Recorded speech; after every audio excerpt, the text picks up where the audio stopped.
अस्सलाम वालेकुम फ्रेंड्स, आप देख रहे हैं स्टार टेक्नोलॉजी 5G। आज की वीडियो में हम सीरियल कम्युनिकेशन को स्टडी करेंगे।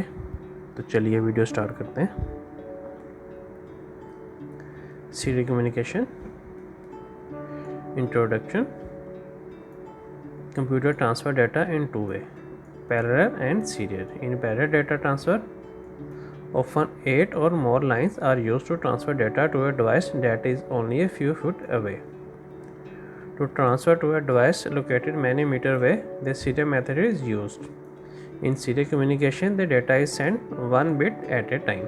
कंप्यूटर दो तरह से डाटा को ट्रांसफ़र करता है, पैरेलल ट्रांसफ़र और सीरियल ट्रांसफ़र। जो पैरेलल ट्रांसफ़र होती है वो फ्यू फीट अवे, यानी वो जो करीब डिवाइस होती है उसके लिए हम पैरेलल ट्रांसफ़र यूज़ करते हैं। जैसा कि प्रिंटर है जो कंप्यूटर के बिल्कुल करीब रखा जाता है, उसके जो पोर्ट लगी होती है 25 पिन की, वो पैरेलल डाटा की पोर्ट होती है, उससे हम पैरेलल डाटा ट्रांसफ़र करते हैं। लेकिन जो सीरियल डाटा होता है ये हम दूर तक इससे डाटा को सेंड कर सकते हैं। सीरियल डाटा में जो डाटा होता है वो बिट बाय बिट सेंड किया जाता है, जबकि पैरेलल डाटा में 8 bit at a time send कर सकते हैं। ये देखिए, ये सेंडर है और ये रिसीवर है, इधर से हम 8 बिट एट ए टाइम में सेंड कर सकते हैं पैरेलल डाटा में, जबकि सीरियल में सिर्फ हम 1 bit at a time send कर सकते हैं। ये कम्युनिकेशन की बेसिक टाइप्स हैं। If data can be transmitted and received, it is a simple duplex transmission. ये देखिए, जो सिंपलेस्ट ट्रांसमिशन होती है वह एक तरफ से डाटा सेंड किया जाता है, दूसरी तरफ से रिसीव हो जाता है, इसको सिंपलेक्स ट्रांसमिशन कहा जाता है। If data transmitted one way at a time, it is referred to as half duplex.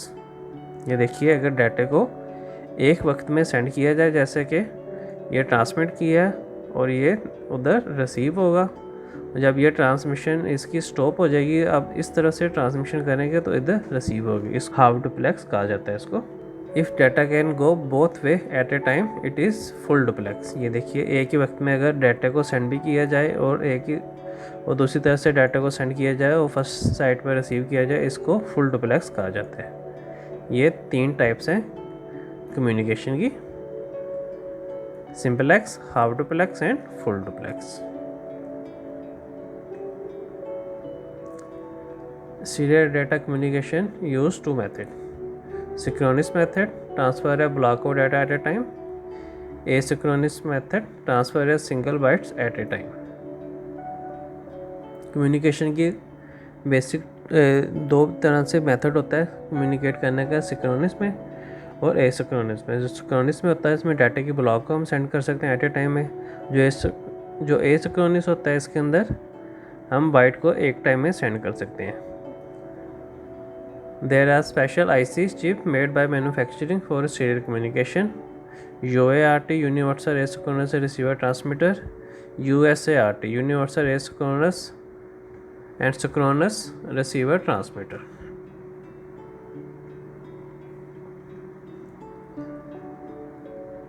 Synchronous data communication is widely used for character oriented transmission। ये जो एसिंक्रोनस ट्रांसमिशन होती है ये ज़्यादातर यूज़ की जाती है। Each character is place in between start and stop bit, this is called framing. Block oriented data transfer use this synchronous method. The start bit is always 1 bit, but the stop bit can be 1 और 2 bit. The start bit is always 0 and stop bit always high. ये देखिए, जो जब data को transfer किया जाता है तो जो ये फर्स्ट में जो स्टार्ट बिट होती है ये लो होती है, इसको पहले लो का डाटा सेंड किया जाता है, उसके बाद डाटा को सेंड किया जाता है। ये डाटा है, ये D0 से लेके D7 तक, और लास्ट में फिर एक स्टॉप बिट सेंड की जाती है। यानी अगर ये हमारा डाटा 8 बिट का हो तो 1 बिट स्टार्ट की और 1 बिट स्टॉप की हमें टोटल हमें 10 बिट का डाटा सेंड करना पड़ता है, क्योंकि इसके जो स्टार्ट में लो बिट हमें ऐड करनी पड़ती है और एक एंड पे हाई बिट ऐड करनी पड़ती है, जिससे इसकी टोटल जो बिट का साइज़ होता है वो 10 बिट हो जाता है।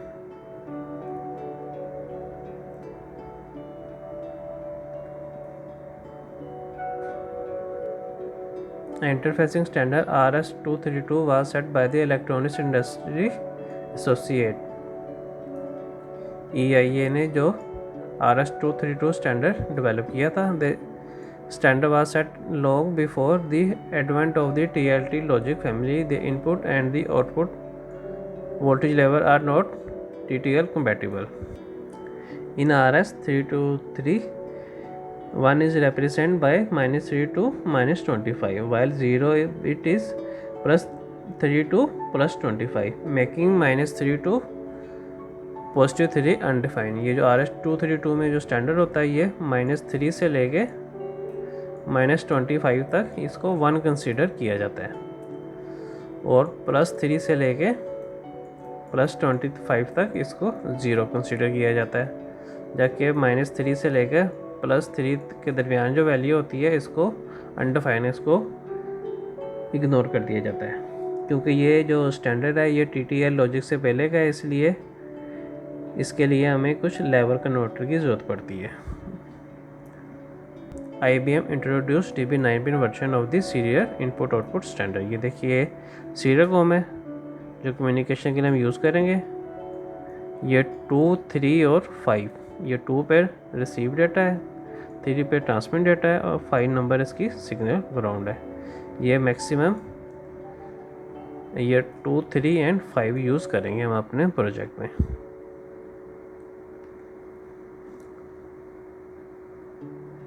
We need a linear driver voltage converter to convert RS-232 signal to TTL voltage level that will be acceptable to 8051 TX and RX pin.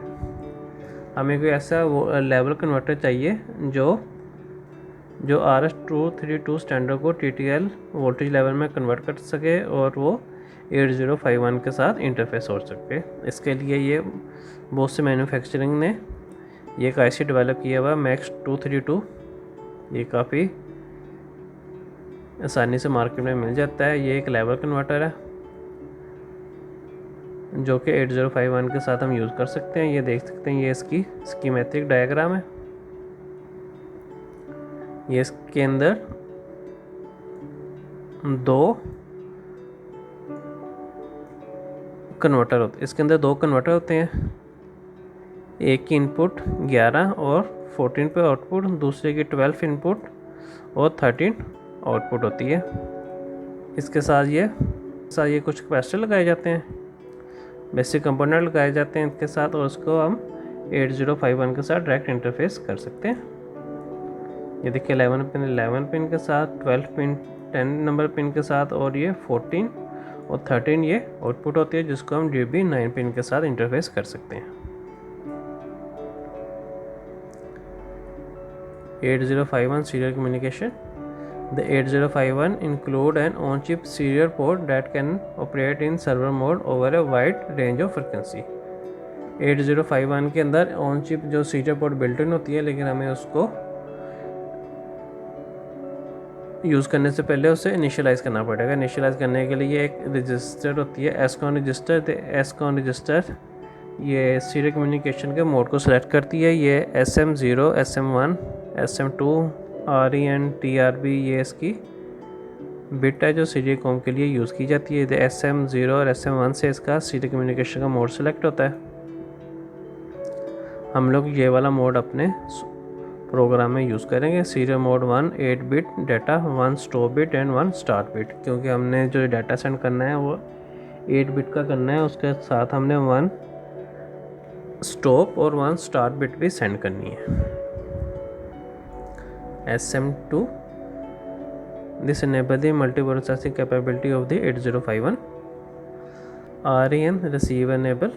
When it is high, it allow 8051 to receive data on R and D pin. If low, receive is disable. जब ये high होगी तो ये data receive के लिए ready हो जाएगी. TI, transmit interrupt. It raise TI flag to indicate that it is ready to transmit another byte. The TI bit is raised at the beginning of the stop bit. RI receive interrupt. It raises the RI flag bit to indicate that the byte has been received and should be picked up before it is lost. RI is raised half RI is rise halfway through the stop bit. To allow data transfer between the PC and the 8051 system without any error, we must make sure that the baud rate of 8051 match the baud rate of the PC COM port. Hyperfunction support baud rate much higher than the list below. ये देखिए ये है कुछ baud rate है जो कि दिखाए गए हैं लिस्ट में, लेकिन इससे ज़्यादा baud rate भी विंडो में अभी तक हमें मिल सकते हैं. SPUF is a 8-bit register होती है ये. For a byte data to be transmitted via the TX line, it must be placed in SPUF register. हमें जो भी डेटा ट्रांसफ़र करना होता है उसे हम SPUF में रखते हैं जो कि डेटा को ट्रांसफ़र कर देता है. The SPUF folds the byte data when it is received by the 8051 R&D line.